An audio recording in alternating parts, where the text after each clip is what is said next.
Good morning. I'm co-founder and CEO of Outward Inc., a company working on a problem that is pretty easy to describe. I think it's easy to understand, but it's actually quite challenging to resolve.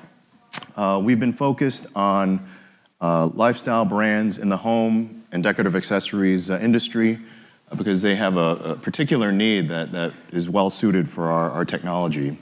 So let me just give you a little bit of a background. We've been around since 2012, headquartered in the Bay Area, also a presence on the East Coast. And what we've developed is really a visual merchandising platform for the retail industry, starting in the home categories and then moving into other categories over time as we learn more.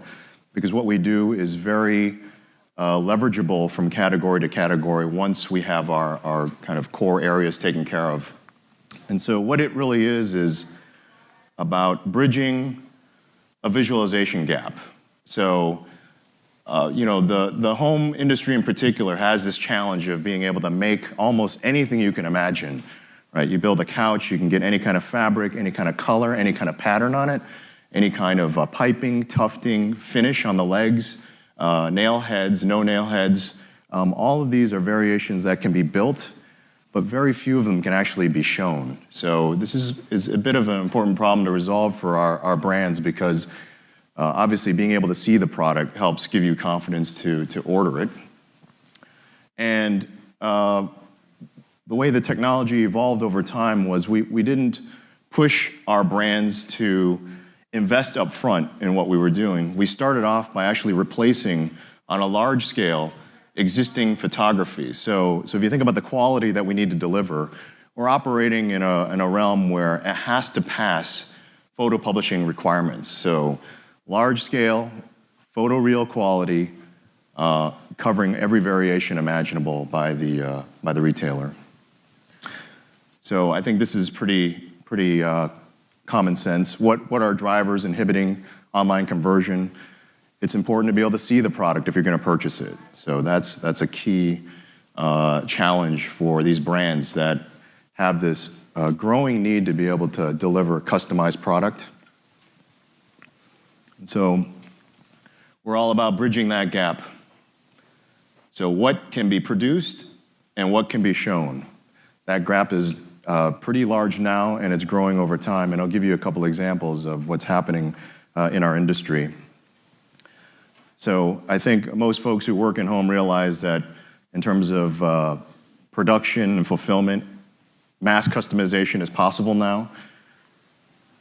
And lack of an accurate visual creates substantial risk of returns. So that's a well-known problem in the industry. And traditional photography only covers a fraction of the assortment. So if you think about millions and billions of variations, you're actually only able to produce in the normal way, maybe thousands, tens of thousands per month in normal photo operations with agencies, in-house studios. You can expand that a bit with post-production image processing.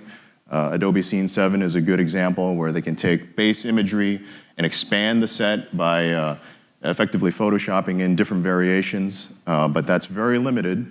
You can't actually accurately represent the materials that are there. So you might photograph a linen, but then need to represent a velvet or a leather. Photoshopping doesn't do a very good job of that. 3D technologies. So 3D has been around for a while. Obviously, it's used extensively in multimedia. Examples, special effects, it's all over the place. And the way the industry is developed is really about the agency model. How do you build assets painstakingly one at a time? How do you render these things out one item at a time? It has fundamental limitations because somebody has to touch every piece as you keep going out in volume. And what we've found is that you have to build technologies around automation, ramping up volume, being able to create things that don't have to be looked at, item by human eyes. So here's just one visual example. This was pulled from a live site. I won't say which retailer it is, but these are supposed to be the same materials being represented. So on the right-hand side, you can see what the Photoshop result is using Adobe Scene 7. On the left is the rendered result from Outward using our platform. They're both supposed to be navy velvet. And so one of the challenges of ordering based on the image on the right is you drive a lot of returns, because when you get it, it doesn't look like what you thought it would look like from the photograph. Here are examples. We've published millions of images across the brands that we support. These are just examples of them. I could, list up a huge number. And what's happening is that we are now moving into an area where not only do they want still photography of every single possible combination, you also want to interact with it. And you don't want to give in on the photorealism of the experience. So it's another bar to reach for. And so I'll give you an example of the scale of the problem. So suppose you're dealing with a million SKUs in the furniture and accessory area. The retailer may want to have an interactive experience that gives you the ability to access 25 different perspectives or contexts for that product.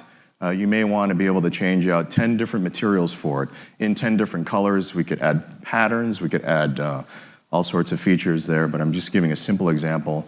Different leg styles. And so if you think about the number of distinct visuals that need to be delivered, that's a huge number. It's 12.5 billion visuals. Here's traditional 3D rendering. High quality renders might take 10 minutes per render node. Maybe you've got 100 nodes in your network. It might take you 2,400 years to wrap that up. We've had to develop very category-specific technologies that help address this issue. We can take care of it in about 30 days, or we can try to do it live in real time. So let me just skip through. So the types of interactions are highlighted here. So here are some examples of the kind of interaction folks want to see in their products, in their product pages in this category.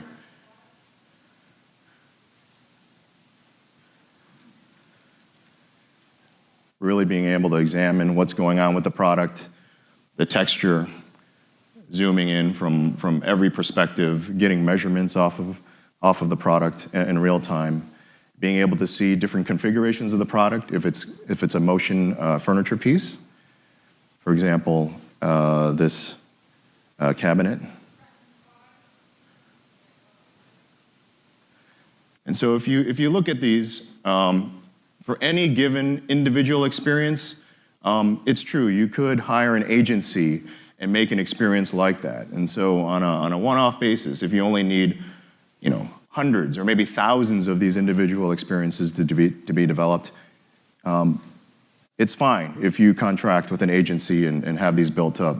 But if you have the problem that exists in the millions or billions, that's where we come in.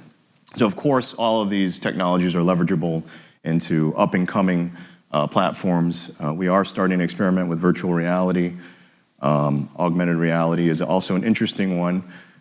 We had John Strain yesterday in the Williams-Sonoma, I think session 2, or track 2 reference augmented reality app that they were releasing. Well, we're the partner behind that application. And we're also the partner behind all of the 3D activity that they're involved with, which is basically converting their entire corporation over to 3D and massively visualizable assets. And so here's an example of one of the tools that was launched yesterday. It's a PB Teen Desk Builder. There are basically hundreds of thousands going to tens of millions of choices available on this tool. All photoreal, all real time. You can basically build your desk, accessorize your room, go to cart. Same thing with their furniture. Everything is being converted to an experience where you can interact with the product across their entire product line. So this will happen in time, but it's coming. All materials, all types. And then this is the augmented reality app that John Strain referenced yesterday. It launched in the Play Store. Allows you to basically take lifestyle imagery, your catalog imagery, and basically drop it into your living room. Thank you for your time.